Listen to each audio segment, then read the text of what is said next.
T-minus 20 seconds.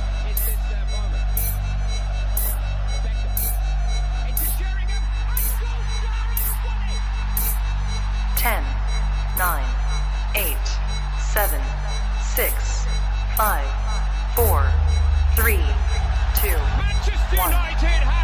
The promised land. Good morning, everybody. Saturday morning. You don't normally have me here on United People's TV, but let's be honest, it's a pretty significant 24 hours for Manchester United Football Club, for Manchester United fans.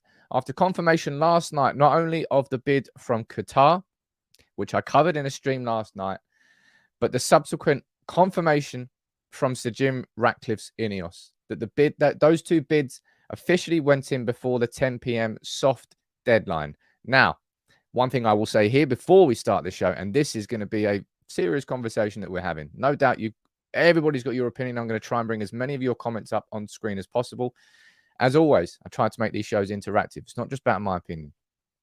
There will be more bids for Manchester United. Okay, this soft deadline isn't just, like, as I said, it's a soft deadline. It's not a harsh deadline. It's not as if the bids can't go in after. It was part of the process, and it's brought INEOS forward, and it's brought the Qatari bid forward. All right, so I'm going to be speaking to all of you down here in the comments.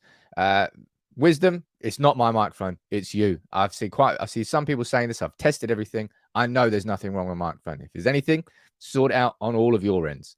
All right. I feel like I'm going to have a little bit of a short fuse today,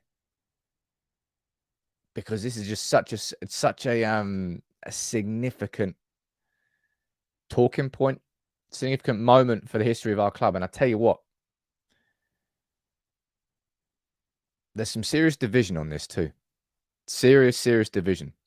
Let me see who's down in the comments. Anthony, good morning to you. Ashley, Teresa, David, Sigmund. Nice to see you there, Sigmund. Ian, and you're there, Josh, as always. Ian Cartwright on Facebook. We've got Kevin. We've got Brady. Carl. Carabo.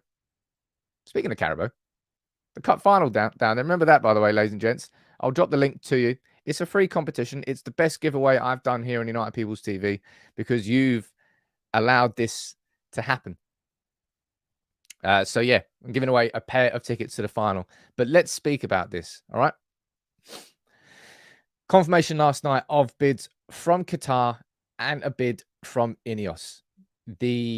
Look, you can see on YouTube. Again, I always apologize to anyone watching on Facebook. You can't do polls on Facebook. On YouTube, there is a poll. I'd like you to leave your options there, your choice out of those two options.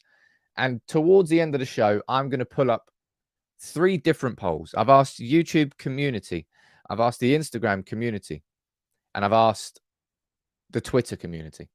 I'm going to put them all together because there's been in excess, I think we're somewhere in between 15 and 20,000 votes. So I'd say that's a pretty fair pool of votes to put an opinion from. So I'll be speaking about that later. What I'm going to be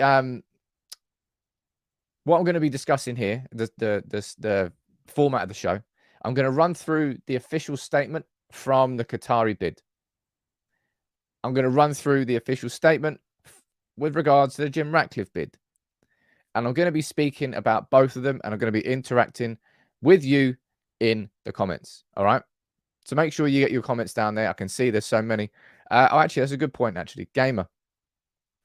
I was going to speak about this a little bit later on. I'll speak about this now, actually, before I do get started. Last night, I had another half an hour conversation with Ben Jacobs. And in that, look, we spoke about who Sheikh Jassim bin Hamad Al Thani was, what the 9-2 Foundation was, the pledges that the Qatari bid had, and everything in between. And I decided to release it as an extra podcast episode. Genuinely, I think is a good, insightful conversation. Ben very much knows what he's talking about. And in this particular scenario, we need to be looking towards people who can actually help us understand what's going on, because it's very confusing. It really is. That's going out at 12 p.m. on YouTube as standard. There's like a standard video, but it's also already out as a podcast. So if you wanted to listen to it after, you can. If you want to wait, it's going to be out in a couple of hours on YouTube. Let's run through the bid itself. All right. This was the official statement that was released to the press confirming the bid from Qatar. Sheikh Jassim bin Hamad Al Thani today confirmed his submission of a bid for 100% of Manchester United Football Club. The bid plans to return the club to its former glories, both on and off the pitch, and above all, will seek to place the fans at the heart of Manchester United Football Club once more. The bid will be completely debt-free via Sheikh Jassim's 9-2 Foundation, which will look to invest in the football teams, the training centre, the stadium and wider infrastructure, the fan experience and the communities the club supports. The vision of the bid is for Manchester United Football Club to be renowned for footballing excellence and regarded as the greatest football club in the world. More details of the bid will be released when appropriate, if and when the bid process develops. There's one thing I have to say about this statement immediately, right? It is an incredibly smart statement. That statement there has had a lot of research and a lot of thought gone into it. And they've ticked basically every box that United fans' ears would want to hear. They're not calling it Manchester United. They're calling it Manchester United Football Club. It's going to be a debt-free offer. And you know full well how important I feel the concept of a debt-free takeover has to be. For me, it's probably right up at the very top. So, ticking that box. And in terms of what they're pledging, it's a 100% offer of Manchester, about 100% of Manchester United. They're going to be returning fans to the heart of the club. They're pledging. Look, you know, we've spoken about down here as a community. We've spoken about, look, next week we'll try and make our own little manifesto. I don't want to use the word manifesto, but just a set of goals and ambitions that if we were to speak to owners, that we would say to them, say, look, this is what we would like to see. And right there, you can see the pledges that they've given to fans. We would look to invest in the football teams. That's a given. The training centre, the stadium, wider infrastructure, fan experience, and the communities the club supports. It's a very smart statement. As I said, it might be a couple of hundred words down there that would seem like something that might not have had too much thought into it, but that has had a lot of thought into it. They've ticked every single box from a fan perspective. And I imagine that statement there has garnered a lot more support, because there was already a large amount of support for any Qatari takeover. I think that statement there has given them more support. Now, in terms of who, I apologize, I'm going to have to keep going back and Trump. Sheikh Jassim bin Hamad Al Thani, right? There's a picture of him in August wearing a United shirt, which is, of course, doing the rounds. And I spoke to, in this interview with Ben Jacobs, we spoke about him in depth, right? He's educated in England. I think he went to Sandhurst. Apparently he's a United fan since 1992. And again, if I'm going back to this statement, and that is very, very clever, right? They basically, we've spoken about how would this bid be structured, man. Remember the conversation we had about QSI, QIA, MI5, KSI, all those, the amount of conversations we had. We didn't know how the structure would the bid would, how the structure of the bid would go. We've now got it in Sheikh Jassim Hamad bin Al Thani. I think I might have got that wrong. Anyway, he's going to be the front of it, and that 9-2 Foundation is very smart. Effectively, what they're doing is they've set up a new, I wouldn't call it a financial institution. They've just set up a brand new 9-2 Foundation. Anything will be funneled and channeled through there. Now, the sources of those funds, they'll have to be checked, of course. That's all part of the fit and proper owners test. But the fact that it's called the 9-2 Foundation, you can see Sky reporting that he became a fan of United back in 1992 when he was 10 years old. Of course, it's a nod to the class of 92. It's just an extremely well thought out Very, very smart statement. That's the main takeaway I have from that statement. And now what I will do is run through the story that broke confirming the INEOS bid. And then I will come down here and we can speak about it in the comments. All right. So that's the confirmation of the bid from, was it Sheikh Jassim bin Hamad Al Thani? I'll remember it at some point. Sheikh Jassim bin Hamad. All right, cool. This is the confirmation here that Sir Jim Ratcliffe and INEOS are in as well. Let's read through this. A Qatari sheikh from the Gulf nation's ruling Al Thani family and the British billionaire Sir Jim Ratcliffe will battle it out to own Manchester United after both declared their bids in dramatic terms on Friday night. The Qatari Sheikh Jassim bin Hamad Al Thani tabled an offer ahead of the deadline. In response, Ratcliffe Camp finally released confirmation of his own bid, telling the US-based Glazer family who own the club that he wants to put the Manchester back into Manchester United. Telegraph Sport had been the first. I don't care who was the first to confirm. Let me read through your statement. It's not a statement per se. It's just not a statement. A source close to INEOS said his aim is to be a long-term custodian of Manchester United and set the standard for a progressive approach to club ownership. As locally born, he wants to put the Manchester back into Manchester United. And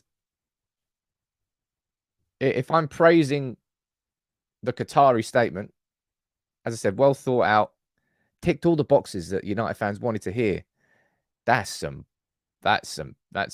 really poor from INEOS. Really poor. Now, I think the interesting thing to compare at this point, right, would be this. This is, well, that's not it. That's the statement here from Sheikh Jassim bin Hamad Al Thani about the Qatari bid. I'm going to pull up now the INEOS statement that they released when they put in their bid for Chelsea, because this will give us a little bit more of an insight into really, I suppose, how they want to present themselves. You'll see there's some similarities here, but I'm really unsure as to why we didn't get this from INEOS on Manchester United. I'm sure there might be people who can let me know, but I found it a bit odd. The statement's important. It is a really important thing because that's the formalization of the bid in the minds of fans. They're going to be using that statement moving forward. This is what INEOS said when they tried to buy Chelsea. So Jim Ratcliffe has made a formal bid for Chelsea, is committed to the charitable trust to support Victor. We don't need that part there. That's just to do with the finances. This is a British bid for a British club. Very Brexit. We believe that a club is bigger than its owners who are temporary custodians of a great tradition with responsibility to the fans and the community. That is why we are committing to spending 1.75 billion over 10 years. That will be directly for the benefit of the club. We will invest in Stamford Bridge to make it a world-class stadium, befitting of Chelsea. This will be organic and ongoing so that we will not move away from the home of Chelsea and risk losing the support of loyal fans. We will continue to invest in the team to ensure we have a first-class squad of the world's greatest players, coaches, and support staff in the men's and women's games. And we hope to continue to invest in the academy to provide opportunity for talented youngsters to develop into first-class players. We believe that London should have a club that reflects the stature of the city, one that is held in the same regard as Real Madrid, Barca, or Bayern. We intend Chelsea to be that club. We are making this investment as fans of the beautiful game, not as a means to turn a profit. We do that with our core businesses. This club is rooted in its community and its fans, and it's our intention to invest in Chelsea for that reason. Now, compare that to what we've seen here. It's not a statement. It's simply a source close to INEOS. His aim is to be a long-term custodian of Manchester United and set the standard for a progressive approach. As locally born, he wants to put the Manchester back in Manchester United. Unfortunately for Jim Ratcliffe here, because of how good this statement, because of how on point this statement was, right, in terms of setting out the ambitions of the Qatari bid, in terms of giving United fans the reference point of the Qatari bid. Up until this point, it's what I said there: QSI, QIA. Who's it going to be? Who's it not going to be? We don't know. Now we've got a name, and we've got a set of pledges. And at that same time, Jim Ratcliffe here, Nicky, I think this is it. I have to admit, it does feel a little bit defeatist. For maybe at some point over the next, I don't know, 24, 48 hours, we're going to be getting something like this. But for there to be a statement of that length and you know, pledges in there to invest in the stadium, in the community, not take profit out of it. Chelsea got that, and we get a little nugget from a source. Not even an officially released statement. It just seems a bit strange to me. I don't particularly understand it because those statements are so important. Dan, you're saying, in my opinion, that initial statement has killed it for INEOS. There's no need for journalists to keep mentioning British as if other regions can't do good. The journalist mentioning, well, I think they'd actually mention he was a British billionaire. Altered shape there, man. It is. We're living through history. It's been 17 years since the Glazers took over, and we fought and we fought and we fought. And that's a big thing here that I don't, of course, is kind of getting lost in the debate, I suppose. The Glazers are leaving. The Glazers are selling Manchester United, and that in itself is a huge victory. But we're staring at something here that we have to make sure we get right. We have to make sure we get it right. I'm going to go down here. I'm going to read some of your comments out. Dark, you're saying more likely that, again, I've spoken to a few people, and that is an opinion shared by some. Now, in terms of the scales of the bid, I think that's an important point to move on to here. Let's see what Mike Keegan has said, because you'll remember that Mike Keegan has basically led from the front with the reporting on any sort of Qatari bid. He was the first one to come out and say that a full Qatari bid was coming, and everyone was like, what? Where does that come from? And now, here we are. This is what Mike Keegan is saying on this situation. On the Manchester United sale, I'm led to believe there may well be 2 to 3 rounds of bidding. And as stated from the off, Qatari bid is absolutely confident they will prevail. And I think we've known that since day one.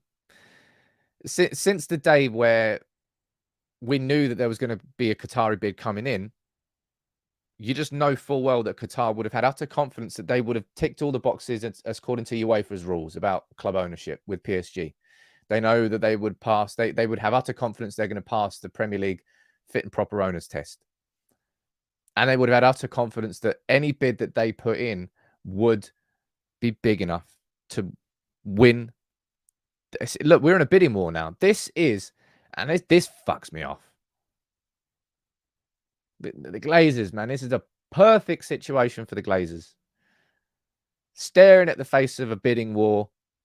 They will get, I don't know if they'll get the price that they want, but they are going to be making billions on billions on billions. And quite a lot of it tax-free because of the structure of Manchester United. It's a good point raised by Andy Mitten. Because I think Manchester United are registered now in the Cayman Islands, the sale of Manchester United, they're going to be exempt from a ton of tax. They're going to make billions from it. And that doesn't sit right with me, but it's mad. It's mad. But look, this down here is the first we've seen of any sort of number being associated. And I think that's quite an important part here. Because as much as this statement here, as I said, I'm praising this statement for how well thought out it is. As I said, from a fan perspective anyway, it grabs at everything a fan would have wanted to hear in a statement, and it slammed it. No mention here though of a price. Now, there is no official mention of a price, but this is what Mike Keegan is suggesting. He's saying he understands the Qatari offer for Manchester United is around £4.5 billion. Takes into account debt that the Glazers have kept on the books and likely costs of infrastructure upgrade. Clearer picture will emerge once they see in-depth financials, But I would be somewhat surprised if 4.5 billion pounds includes anything to do with infrastructure upgrade, because I think in itself, Old Trafford, you're looking at somewhere between 1.5 billion. New Carrington, I don't really know the price. It's somewhere in the region of 100 to 500 million. I don't actually know the price of a new training ground. Somebody down there with the point that just caught my eye, because I've randomly thought this week as well. I think the Athletic have actually been quite quiet on this whole situation, really. I think they came forward last night with the Jim Ratcliffe bid at the same time that the Telegraph did. But yeah, it has been a little bit quiet. Adam, right. You're saying, look, I live out here in Abu Dhabi. I don't get what people's issues is with Qatar. I mean, it's obvious, man. We saw all the problems that existed. Well, all the problems that existed with the Qatar World Cup. And I imagine the same scrutiny is going to go on any bid for Manchester United. And I've told you, and I've said this before, right? In the same way that, look, where is this? Let me pull this one up. Where is it? That one there? Right. Actually, I'll pull this up. In the same way that I've scrutinized Dubai and a bid by Dubai. So Jim Ratcliffe and a bid for INEOS. What about their ownership of Nice? I've scrutinized everything, and I will scrutinize Qatar next week.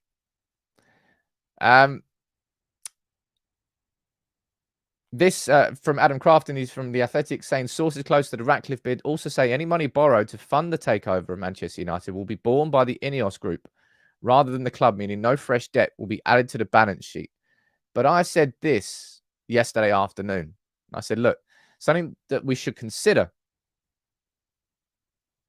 on INEOS is we know they partnered with Goldman Sachs for debt refinancing that would clear the debt, but it's probably fair to assume that any investment into infrastructure, new stadium, new training ground is probably going to come from more debt. And I don't like that word. I hate that word. But because of, and this is something I was going to do a video at 9 o'clock this morning that was going to be on my problems with the takeover of Manchester United, not just about Qatar, everyone. And I think there's a comment, there's a comment down there which I think is a really good comment. Jeremy, thank you for that.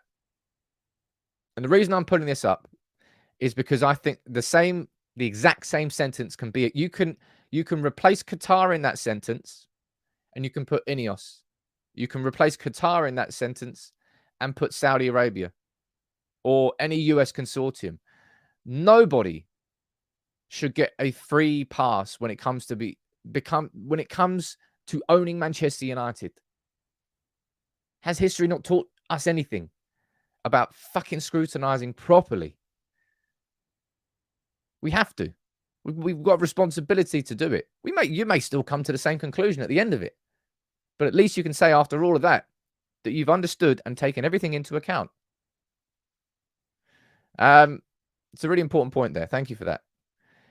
Utsav, you're saying, I don't think people understand what the 6 billion valuation means. 6 billion, I don't know.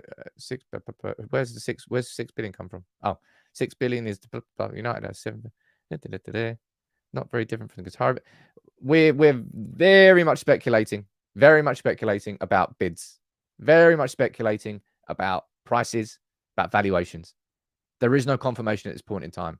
And until we get confirmation from either United letting the New York Stock Exchange know about the price that's been offered, or we get another statement from the Qatari bid, or from Jim Ratcliffe. All right. I don't really want to speculate too much about what the numbers are, because I think we'll kind of sorry. I think we'll kind of get lost in that conversation. I kind of think it's a little bit pointless.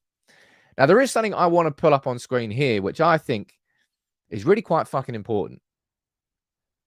Yesterday, I think on the live stream, I think I got called racist. I got called xenophobic. All sorts of names under the sun. And I get this sort of shit on Twitter. Man, I will not miss any LUHG accounts. Fucking hell. When you ask top Reds and some so-called United fans who have funded the Glazers in silence for close to 2 decades, who should own? Who should own Man United according to racist xenophobes? The thing that's pissing me off about this is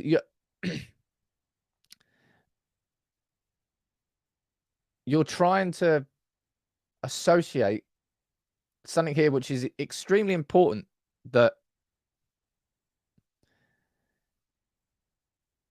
it's fucking important. And by you just slapping it out there and throwing accusations at random people that aren't fucking any way associated, you take away from the importance and the voice that people have when they are genuinely speaking about incidences of racism or xenophobia. But you being a fucking dumbass and throwing it out and trying to assert and trying to attach it to something which doesn't apply, you're undermining everything that anybody is actually genuinely doing to try and help in that cause. And it's so fucking dumb. It's so dumb. And it's pissing me off because I keep seeing it. And people keep accusing me of it. And it fucking hell, man. It's just getting on my nerves. Because I just think it undermines the whole anybody who's truly speaking out against it. You just doing a tweet. Oh, you fucking... Yes, I'm triggered. I'm massively triggered on this because it's... You don't realize that you're doing damage instead of good. Or maybe you do. Or maybe you just don't give a fuck. I mean, it's one of those things. I don't really know. Now, something I want to pull up on screen now. Let me refresh these because I imagine we've probably reached that. Yeah. I've done 3 polls. 4 polls, actually. There's a poll here. Live on the stream. I'm going to pull the results all together. Yeah, maybe it's not as split as I thought it was. There's a couple of super chats. Vlani, you're saying don't tell us about human rights that you look. Britain's history is not exactly fucking glorious, is it? And that I understand. I completely understand that. You can't pick and choose. Man, this is very, very...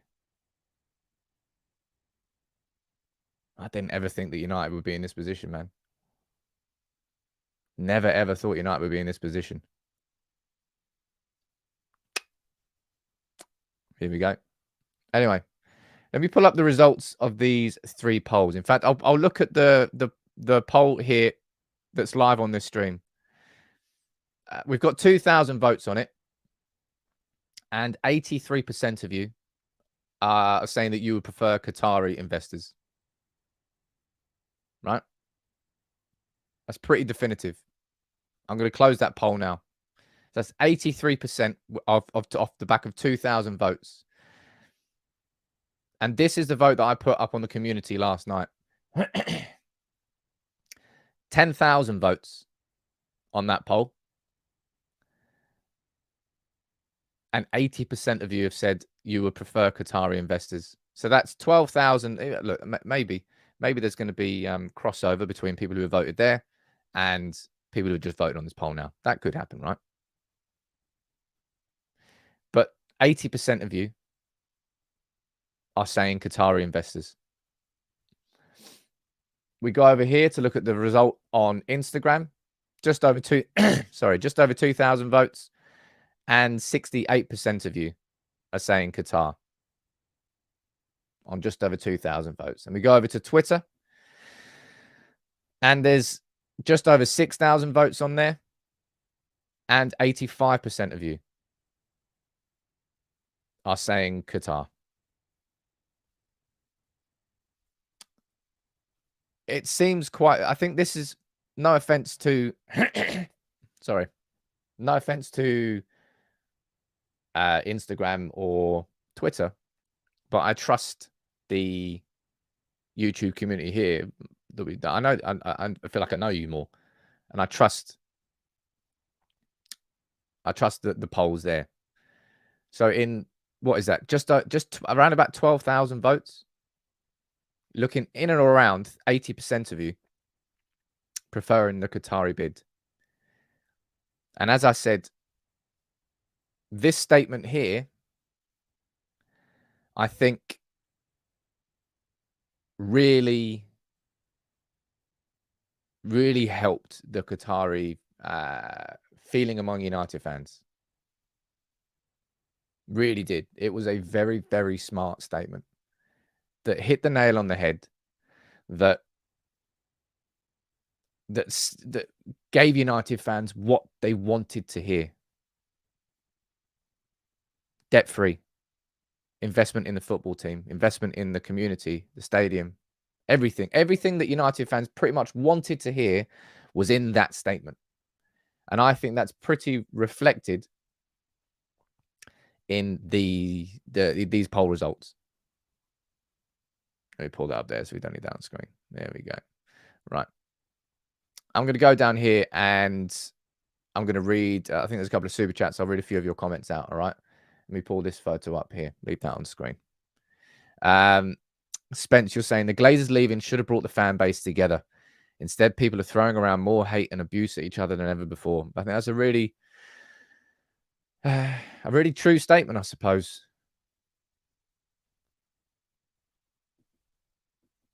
I think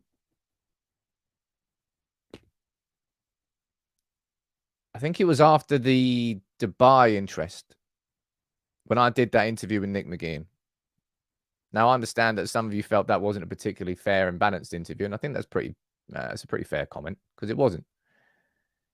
But in that interview, you could really see what I struggled with, the idea of state ownership. Now, technically, if you want to go to the legalities of it here, this isn't technically state ownership. It's coming through a private individual here.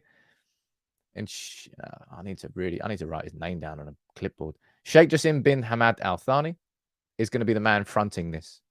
It's going to be done through a new fund, the 9-2 Foundation. From a legal perspective, they're going to have the separation from the Qatari state. But we're all smart people. We all know full well the source of these funds. And after everything that happened with City, after everything that happened with Chelsea as well, and I hate the way that modern football has gone. But I'm also a realist. And I understand that's the way that modern football has gone. Football has changed. And money does talk. The Premier League has become a billionaire's playground because the Premier League allowed it. They allowed Chelsea in with Abramovich. They allowed Abu Dhabi in with City. They've allowed Saudi Arabia in with Newcastle. They've allowed plenty of other foreign owners as well. Josh Kroenke at Arsenal and tons of others. It is a billionaire's playground now. And because of the Glazers, and this for me is a really important point that is central to all of this. Because of the Glazers, because they siphoned out in the region of £1 to £1.5 billion of our club's money, we've been left with a stadium that is decrepit and now requires somewhere in the region of £1 to £1.5 billion, whether it's a new stadium, whether it's a redevelopment, whether it's a renovation, anything. That's how much money is required up front, initial. And that's why for a lot of people, the Qatari bid is the winning bid. And I can understand a lot of that logic. And it's just, I suppose this is what I wanted to say in my, video. They're my two problems with any takeover of Manchester United. One is the Glazers and everything that they have done has forced us into this point. And number two, the changing landscape of football and Premier League football has happened at the same time. And both of those are meeting at a crossroads right now where we need a ton of investment up front.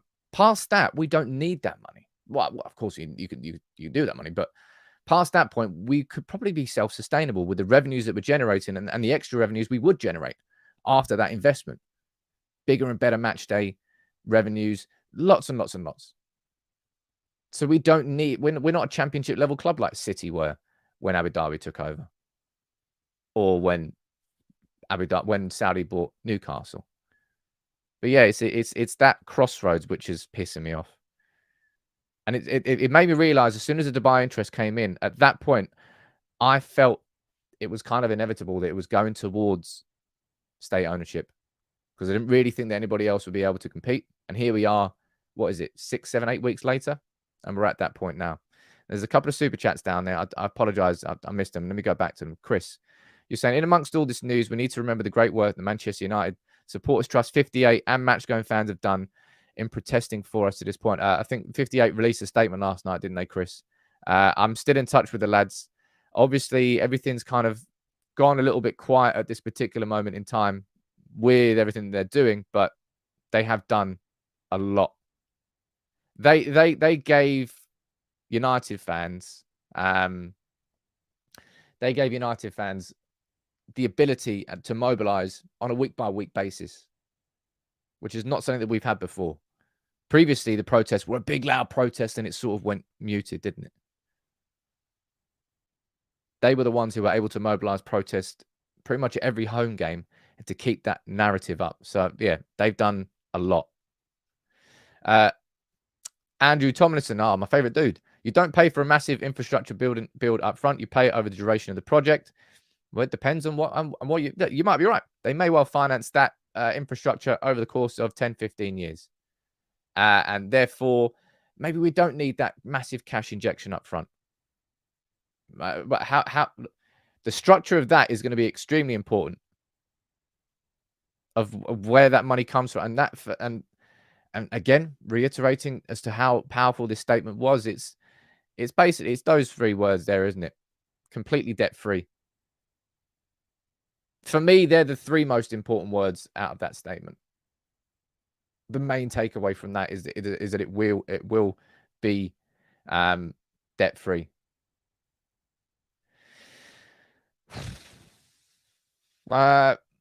Sigmund with a comment down there. Right, let me read this one up. You're saying, has a Qatar investment ever backed away from a project years down the line? Would they simply be custodians for the club? Custodians, sorry. For a set amount of time, or is there a rule permanent? I'm not sure. I'll be completely honest, Sigmund. I'm not sure. That I would have to do some research into that to look into, because I think Qatar, in terms of UK investments, I think they're invested in Barclays. I think they're invested in Sainsbury's. I think Sainsbury's, British Airways. I think they're part of that too. I don't know. I suppose something that will be good for us to do now as fans is to do a bit of a deeper dive into the PSG ownership. Okay, how did that start from Qatar? What was their statement at the beginning? What happened in the first year of the Qatari ownership of PSG? What happened in the 5 subsequent years? We know they spent big. How did they spend? Did they spend correctly? Who did they bring in? Did they bring in the right people? That there is something that we need to know. That there is something that I think will give us a lot of insight. Sharp building, that's an important. So yeah, I think somebody reached out to me. I haven't replied to his email yet. Somebody who's a bit of a researcher. If somebody wants to help with research on that, look, I'm spinning many a plate and I'm trying to get everything done. That there needs a bit of focus. But now that I've just said that, absolutely, we need that video as fans. How did the Qatari ownership of PSG go? And what happened? Were there any speed bumps? Were there any problems?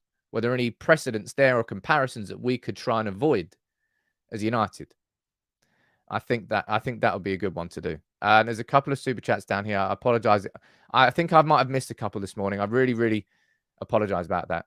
Shushanth, what are you saying, sir? You're saying you should do a poll when and if INEOS release a better statement outlining their vision for the club. I have 2 main issues to address: football club on the badge, and will they spend wisely on the club? I mean, you would have to assume that they would spend wisely, but yeah, it's not something that we as fans now know, because they haven't released this statement. They haven't released that statement. Whereas the Qatari bid now has that reference point. That's what I'm going to call it, a reference point. At this moment in time, any INEOS bid, what can you say about it? Okay. They want to put Manchester back in Manchester United. It's fronted by Jim Ratcliffe, who's a boyhood United fan. It's pretty much as far as we can go. Whereas with the Qatari bid, you could do videos outlining their pledges. You could speak about their pledges. There's more detail to it. And I think I agree with some of the opinions down here. Just, I wouldn't say it feels defeatist, this INEOS. That little mini statement there. But given that they know the importance of it, I'm surprised. I am genuinely surprised that we didn't get a statement like there was when INEOS tried to buy Chelsea. That really has surprised me a bit. I'm going to go down here. There's a couple more super chats. Jarvis, you're saying, as a fan base, we've been abused for so many years that we can't enjoy ourselves in the moment of victory. It's just because we find ourselves at a crossroads that we never thought we were going to be at. Anybody who's been a United fan for long enough will remember what happened back in 2008 and everything that we vocalized against this. And since then, 14 years, we've witnessed the changing of the Premier League. We've witnessed the changing of the landscape of the wider footballing game with PSG and Qatar. And then, well, we know what's happened recently. And we, at that same time, lost Fergie and we had the Glazers, and we've just had to sit there and watch all of it unfold in front of us. It's been painful, man. It really has been painful. Dej Dons, you're saying United is a worldwide brand that put Qatar in focus. In the dark, they can do whatever they want, but with United spotlight, maybe the issues will improve. Maybe. We, of course, will have no idea about that. And I think there's plenty of people who have accused me of ignoring issues, of having bias towards others. Anybody here who is a genuine part of the community will know that's just not the case. Will know that I have a fair and balanced. I try to have as much as I can. Sometimes my opinion does take over. I can't lie. I'm pretty involved in this process. I'm a fucking fan, just like you are.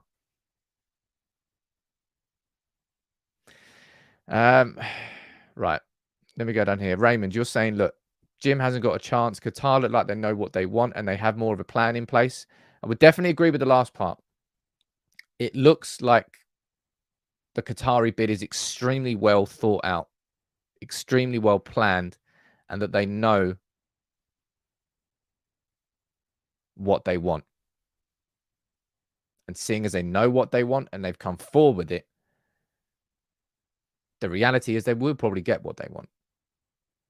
I think that's something I feel. At this point, I would be more surprised than anything if the Qatari bid wasn't successful. That's just my gut instinct. All right? At this point. And I'm sure there's quite a lot of you down there that agree with me. At this point, I would be more surprised than anything if the Qatari bid didn't go through and wasn't successful. That's not to say that it's guaranteed, because it's not. All right? It's not. INEOS and the bid's gone through. We don't know about the structures of the actual bids themselves. We can assume and presume that the Qatari bid is going to be more financially sound. But we don't know that. And we're going to have to wait. As Mike Keegan reported over here, this could well go to 2 or 3 rounds of bidding. And that's exactly what the Glazers want. They want a bidding war. They want this to be dragged out for as long as possible. Right? Dragged out for as long as possible. That is what the Glazers want. Yaki. Yeah. That I would agree with. After all of this, the Glazers go, you know what, lads? I was only joking. And they stay. Or US Consortium. I said that yesterday. Isn't it weird? Isn't it weird how all this argument among United fans, and it's because it's such an important fucking... Of course, you're supposed to argue about this. You're not just supposed to sit down and just let people say or do what they want without voicing your opinion. It's because you feel passionate about something. Nothing wrong with that. Completely forgot what I was going to say there. Well, that was a really good point, Sam. Well done. Gajel, you're saying, what happens with United if something happens with Sir Jim? Will INEOS still back United? I mean, that's a very hypothetical question. I suppose I've posed the hypothetical questions about if interest rates were to skyrocket, what would happen to the debt that is therefore associated with Manchester United? That if INEOS, I know the debt would be off our books, but it would massively be associated. The only reason that INEOS would have that debt is because they bought the club. So it's therefore associated debt. These are all questions that we will continue to ask. And look, it's the 18th of February and 17th. Yesterday was a big, big day because it was a deadline. We got the confirmation of the 2 bids. However, this is still going to be going on. This is not, this conversation is far from over. And I will cover every aspect of it here with you in the community. You've made your voice clear, all right? Collectively, there's around about 15,000 votes, and we are looking roughly at about 80% of you preferring a Qatari takeover of Manchester United. Now, I have tried my best to cover everything, and I'm sure there's plenty of you that are new to the community. I'd love to have you on board. So if you would, please subscribe. It's free. And come on board. Because the next I don't know, right? How long we got? 6 weeks until the end of March? If the Rain Group get what they want, if the Glazers get what they want, then this is going to be a bidding war that goes to a couple of rounds of bidding. How much will it go to? We don't know. This is all going to come out. But INEOS and the bid from Qatar, they're both in. I've run through the statements. I've run through everything. Okay? These are the only 2, as Simon's saying down there in the comments, these are the only 2 that have come forward. I imagine maybe today we're going to get confirmation of US consortium bids. Now, I'm actually I'm going on a stag do today. So I may not be compos mentis later. But I've tried covering everything, and that interview I've got is going out at 12 p.m. as well today. I'm going to go down here and read a few more of your comments before we finish this show today. Brucey, you're saying, I think Qatar control will be more about performance and stature. When you have over 300 billion, it's not about the money, it's about success. Well, we're seeing reports, I think from Kavis Solihull in Sky, saying that any profits made would be reinvested back into the 9-2 Foundation. I would tend to agree with that the prestige. Qatar don't. I mean, look, if you're rich, you want to make more money. Same with INEOS, same with anybody who's rich. If you make money, you want to make more money from it. It's not as if, oh, I'm happy, I'm just going to sit with my money. That's why millionaires become billionaires. That's why billionaires exist. They want more, they want more, they want more. However, Qatar is such a cash-rich country that it's the prestige that is important to them. And again, for a lot of people, that's a big reason why that would be a preferred bidder. Matt, I should do, really. I'd be a crap owner. Ricky, you're saying surprising thing was there was only 2 bids. I don't know whether it's surprising or not. I spoke to Ben Jacobs a couple of times now, and it might just be a tactical thing because it was a soft deadline. If somebody came in now with a £4.5 billion bid for Manchester United, the Glazers won't go, sorry, lads. Deadline was yesterday. They'll be like, look, come on through. What else are you saying down here? I don't know. I don't know what's going on. But look, I think I'm going to wrap it up for today. What a fucking mad time it is to be a United fan. Everything that's happening on the pitch in itself is fantastic. Underneath this, man. But now everything that's happening off the pitch. I've covered it in as much detail as possible. I will have so much more content on this. And I feel privileged that I'm in a position that I can cover it in this depth and this detail. So thank you for allowing me to do that. For allowing me to have this job. And for being a fucking great community. You've had your say. I think I can fairly say around about 80%, according to all the votes, would prefer a Qatari takeover at this point in time. Let's see what goes on next. Because I tell you what, when the Glazers do fucking leave, we are having a party in Manchester. Right? We are having a party in Manchester. That in itself is a big, big thing. But everybody, enjoy your weekend. My video with Ben Jacobs will be going out at 12 p.m. today. The interview's already out on the podcast if you want to go and listen to it. And I'll be here tomorrow for the game against Leicester. We're playing tomorrow. We've got Barcelona on Thursday. We've got a cup final a week tomorrow. Madness. Madness. You know what I'm going to do at the end of this video, actually? Sod that. I'm going to play this. Because remember, one thing at the end of all of this is that the Glazers will be gone. They took 24 million quid out of the club about 2 months ago. We've got now a decrepit, rotting stadium that is, to be fair, second rate when it was the best stadium in the world 15, 20 years ago. You've got a football project where they haven't got a clue. You've put bankers in charge of the football club, not making football decisions. They've not appointed a sporting director, right? We can look at the players all you like, but there are that many big things that need to be put right first. They've got to show up and basically face the music. Now's the time. British billionaire Sir Jim Ratcliffe wants to buy a stake in Manchester United with a view to taking full control if the club is for sale. One source has told us he's serious about owning the club and former players would be involved in any potential offer. The development follows reports that the Glazer family are considering selling a minority stake in the club. United have declined to comment about rumours and speculation. Ratcliffe is a United fan, has invested in several sports teams in recent years. According to Forbes, overnight, is worth £10.8 billion. You can't get away from the ownership issue, and I've said this before and I'll keep saying it. Under the current owners, this is what United is going to be like. The only money that's been spent on players at Manchester United is the money the club has generated or that it's borrowed.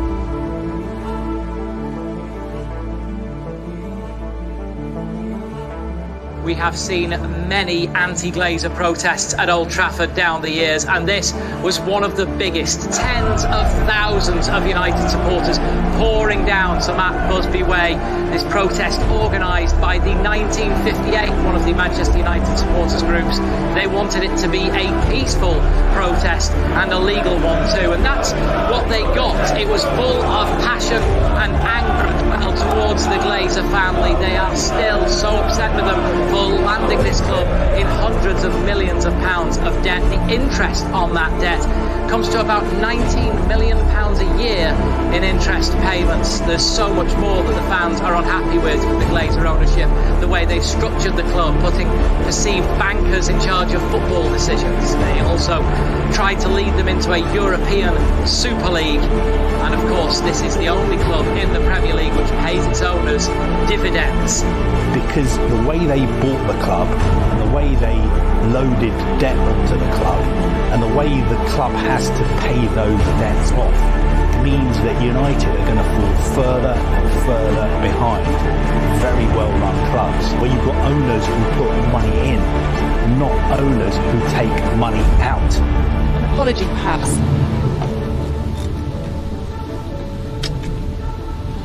The fans just customers to you, Mr. Glazer. Manchester United need £1 billion in this next 2-3 years to either rebuild or renovate that stadium. They probably need another £500-600 million for training ground and other infrastructure projects and football investment. They've only got £40-50 million cash left in the bank.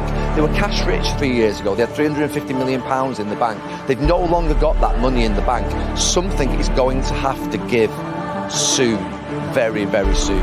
Well, with the protests over for now, all eyes turn on those potential takeover talks. Last week, Manchester United fan and very businessman Sir Jim Ratcliffe confirmed that he would be interested in buying Manchester United if it were ever put up for sale. The fans that have been here tonight will be hoping that he sticks to his word and forces the Glazers into leaving their club. And he's always said that he was potentially interested in buying United if they were put up for sale. And that has now been confirmed. He said that, look, this is not about money as far as Sir Jim is concerned. It just feels like the time is right for a reset at Manchester United.